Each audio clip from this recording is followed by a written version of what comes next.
সরকারের উচ্চ পর্যায় থেকে শিক্ষা মন্ত্রণালয়কে নির্দেশ দেওয়া হচ্ছে যে এইটার জন্য আপনারা আইন তৈরি করার জন্য খসড়া রেডি করুন। বেসরকারি প্রতিষ্ঠানের অর্থাৎ এমপিওভুক্ত শিক্ষকরা রাজনীতিতে অংশ নিতে পারবে না। আমরা পরিষ্কার বলতে চাই, এটা সরাসরি সংবিধান বিরোধী। প্রত্যেকটি নাগরিক তার মত প্রকাশের, রাজনীতি করার অধিকার আছে বেসরকারি প্রতিষ্ঠানের চাকরি বিধি অনুযায়ী। হ্যাঁ, সরকারি প্রতিষ্ঠানে যারা চাকরি করেন তাদের সার্ভিস রুল আছে, কোড অফ কন্ডাক্ট আছে, সে বিষয়ে সে বিধি তারা মানছেন দীর্ঘকাল থেকে, তারা তো এটা করেন না। নতুন করে দীর্ঘকাল যেটা নাই সেখানে আবার সরকার হাত দিচ্ছেন। এতে বোঝা যাচ্ছে যে শিক্ষা প্রতিষ্ঠানের উপরে এই যে অযাচিত হস্তক্ষেপ করে কি উদ্দেশ্য ওনাদের আছে। আমরা মনে করি শিক্ষাঙ্গন নিয়ে সরকার একটা চরম নৈরাজ্য সৃষ্টি করছেন, এখানে শৃঙ্খলা রক্ষায় তারা ব্যর্থ হচ্ছেন। মূল্যস্ফীতি 9.42% থেকে 9.16% নামা মানে পণ্যের দাম কমে যাওয়া নয়, বরং দাম বৃদ্ধির গতি কিছুটা কমেছে। বাস্তবে খাদ্য, বাস ভাড়া, পরিবহন, নিত্য প্রয়োজনীয় ব্যয়ের চাপ নিম্ন ও মধ্যবিত্ত পরিবারের আয়কেই ক্রমশ চাপে ফেলছে। ফলে মানুষের প্রকৃত ক্রয় ক্ষমতা কমছে এবং বাজারে সেই অনুপাতে স্বস্তি ফিরছে না। সপ্তম, ব্যাংকিং সেক্টরে চরম নৈরাজ্য এবং বিশৃঙ্খল পরিস্থিতি। এ ব্যাপারে আপনারা সবাই জানেন যে ব্যাংকিং খাতের বর্তমানের সংকট দীর্ঘদিনের, এটা আমরা স্বীকার করি। বাংলাদেশ ব্যাংকের তথ্য অনুযায়ী মার্চ শেষে খেলাপি ঋণ দাঁড়িয়েছে 5,88,704 কোটি টাকা, যা মোট ঋণের 32.26%। 3 মাসেই ঋণ খেলাপি বেড়েছে 31,487 কোটি টাকা। কিন্তু সরকারের প্রথম 6 মাসেও খেলাপি ঋণ, দুর্বল ব্যাংকের তারল্য সংকট, আমানতকারীদের আস্থাহীনতা ও উচ্চ সুদের চাপ থেকে বের হওয়ার দৃশ্যমান কোনো অগ্রগতি লক্ষণীয় নয়। একই সঙ্গে বেসরকারি খাতে ঋণ প্রবাহ দুর্বল এবং মূলধনী যন্ত্রপাতির এলসি খোলা আগের বছরের তুলনায় 20 থেকে 30% কমে গিয়েছে। ফলে নতুন বিনিয়োগ ও কর্মসংস্থান উদ্বেগজনক। এছাড়া ইসলামী ব্যাংক নিয়ে তো যা হয়েছে অযাচিত হস্তক্ষেপ সরকারের, সরকার দলীয় হস্তক্ষেপের কারণে ব্যাংকিং খাত আরও অস্থিতিশীল হয়ে উঠেছে। এবং আপনারা সম্প্রতি জানেন যে ইসলামী ব্যাংক ডাকাতির যে বড় ডাকাত, সেই ডাকাতকে বাঁচানোর জন্য ষড়যন্ত্র হিসেবে বাংলাদেশ ব্যাংকের গভর্নর জোর করে নির্দেশ দিয়ে ব্যাংক কর্তৃপক্ষের নিয়োগকৃত আইনজীবীকে পরিবর্তন করতে বাধ্য করা হয়েছে। নেক্সট, গুম প্রতিরোধ আইন। পার্লামেন্টে অন্তর্বর্তীকালীন সরকারের যে জারি করা গুম, মানবাধিকার যে সমস্ত অর্ডিন্যান্সগুলো ছিল সব আপনারা দেখছেন, এগুলো সব বাতিল করে। এবং স্বরাষ্ট্রমন্ত্রী ব্যাখ্যা দিচ্ছেন যে আমরা এটাকে নতুন করে আইন প্রণয়ন করব এবং একটা বিধানের মধ্য দিয়ে নিয়ে আসব। অর্থাৎ হচ্ছে কি, এটাকে পুলিশের হাতে আওতায় আবার নিয়ে যাওয়া হয়েছে। কিন্তু কমিশন থাকলে, নিরপেক্ষভাবে একটা ব্যক্তি যখন গুম হয়ে যায়, তার তদন্ত, তার নিরপেক্ষ এবং সব কিছুর ব্যাপারে কিন্তু একটা ইনসাফপূর্ণ একটা ব্যবস্থা তার ব্যাপারে ওই গুম কমিশনের মধ্যে ছিল।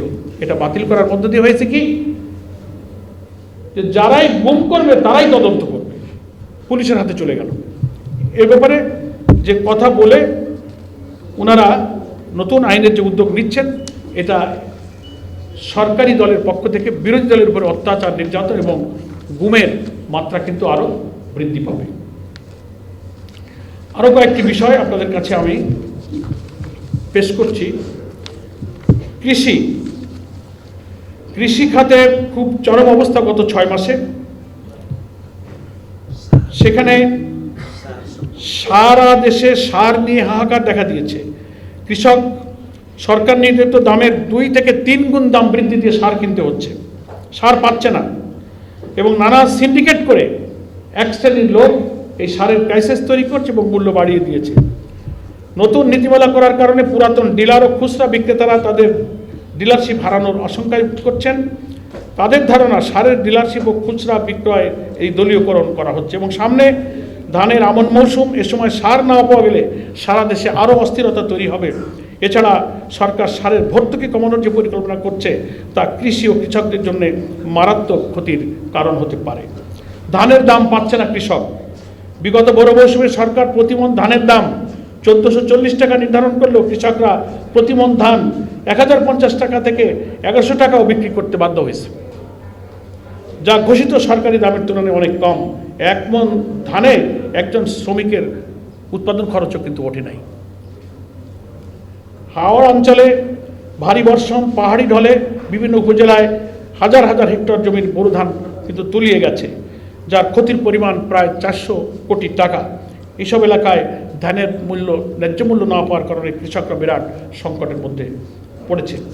ফলে দেখা যাচ্ছে যে এর মধ্যে আবার ফ্যামিলি কার্ড বিতরণ আর কৃষক কার্ডের নামে যে অনিয়ম, সুপারভাইজার নিয়োগ করা, আর কারা এটা যাচাই বাছাই করবে? বাংলাদেশের সরকারের দৃষ্টিতে বিরোধী দলের কোনো লোক, কৃষক, সাধারণ মানুষ পাওয়ার উপযুক্ত কেউ আছে বলে তো মনে হয় না। সব দলীয় লোকরা সিন্ডিকেট করে উপজেলা লেভেলে সরকার নির্বাচিত এমপি যারা, তারা এগুলো লুটপাট করে নিচ্ছে। কে যাচাই বাছাই করবে, কে এটা সুপারভাইজ করবে? এই কমিটি আর এই যাচাই বাছাইকারী নিয়োগ করা নিয়েই দলের মধ্যে নিজেদের মধ্যে মারামারি হইতেছে। অনেকগুলো ইউনো অফিস অ্যাটাক হয়েছে, নিজেরা মারামারি করেছে। ফলে এই ফ্যামিলি কার্ড, কৃষক কার্ড, এটা হয়েছে আমাদের সাধারণ দরিদ্র মানুষের জন্য আরেকটা বিড়ম্বনার বিষয়। এরপরে হচ্ছে আমাদের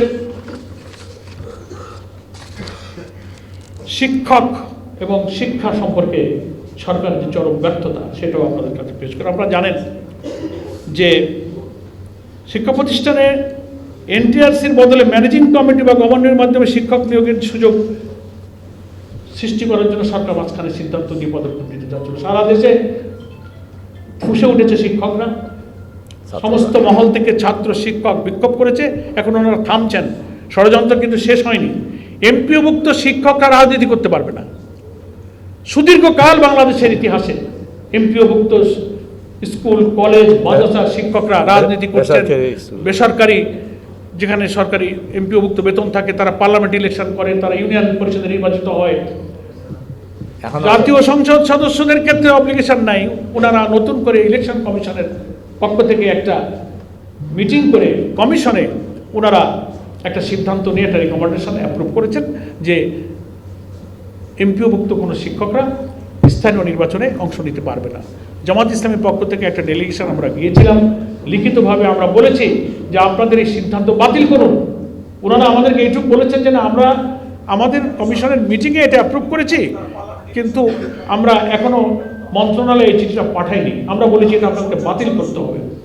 এখন নতুন করে শুনছি সরকারের উচ্চ পর্যায় থেকে শিক্ষা মন্ত্রণালয়কে নির্দেশ দেওয়া হচ্ছে যে এইটার জন্য আপনারা আইন তৈরি করার জন্য খসড়া রেডি করুন। বেসরকারি প্রতিষ্ঠানের অর্থাৎ এমপিওভুক্ত শিক্ষকরা রাজনীতিতে অংশ নিতে পারবে না। আমরা পরিষ্কার বলতে চাই, এটা সরাসরি সংবিধান বিরোধী। প্রত্যেকটি নাগরিক তার মত প্রকাশের, রাজনীতি করার অধিকার আছে বেসরকারি প্রতিষ্ঠানের চাকরি বিধি অনুযায়ী। হ্যাঁ, সরকারি প্রতিষ্ঠানে যারা চাকরি করেন তাদের সার্ভিস রুল আছে, কোড অফ কন্ডাক্ট আছে, সে বিষয়ে সে বিধি তারা মানছেন দীর্ঘকাল থেকে। তারা তো এটা করেন না। নতুন করে দীর্ঘকাল যেটা নাই সেখানে আবার সরকার হাত দিচ্ছেন। এতে বোঝা যাচ্ছে যে শিক্ষা প্রতিষ্ঠানের উপরে এই যে অযাচিত হস্তক্ষেপ করে কি উদ্দেশ্য ওনাদের আছে। আমরা মনে করি শিক্ষাঙ্গন নিয়ে সরকার একটা চরম নৈরাজ্য সৃষ্টি করছেন। এখানে শৃঙ্খলা রক্ষায় তারা ব্যর্থ হচ্ছেন। শিক্ষকদের বেতন ভাতা প্রদান এবং নবম পে স্কেল বাস্তবায়নের যে ওয়াদা ছিল সেটা অস্বাভাবিক বিলম্ব করা হচ্ছে। শিক্ষকরা নিদারুণ কষ্ট তারা ভোগ করছেন এবং শিক্ষক নিয়োগের দীর্ঘদিনের শূন্য পদ 36,235টি প্রধান শিক্ষক পদে পদোন্নতি দেওয়ার কথা ছিল। 38,443 জন সহকারী শিক্ষক নিয়োগের পরিকল্পনা আগের থেকেই ছিল। এই সব পদগুলো কিন্তু এখনো পূরণ হয়নি। অবসরপ্রাপ্ত শিক্ষক যারা রিটায়ার করে আছেন, আর্থিক তাদের যে প্রাপ্য, সেই প্রাপ্যগুলো তারা পাচ্ছেন না। 80,320টি আবেদন, যারা মানবিক, অসুস্থ, ক্যান্সারে আক্রান্ত, হজে যাবেন, রিটায়ারমেন্টের পরে তারা তাদের অবসরের সে ভাতাগুলো পাচ্ছে না। তো সরকার এক্ষেত্রে চরম ব্যর্থতার পরিচয় দিচ্ছে। স্বাস্থ্য খাতে যে কি নৈরাজ্যের কথা তো সব টের পাচ্ছেন। স্বাস্থ্যমন্ত্রী যখনই তার মাথায় উঠতেছে এক এক জায়গায় চলে যাচ্ছে, সারাদিনের কোনো অভিজ্ঞতা খোঁজখবর নাই,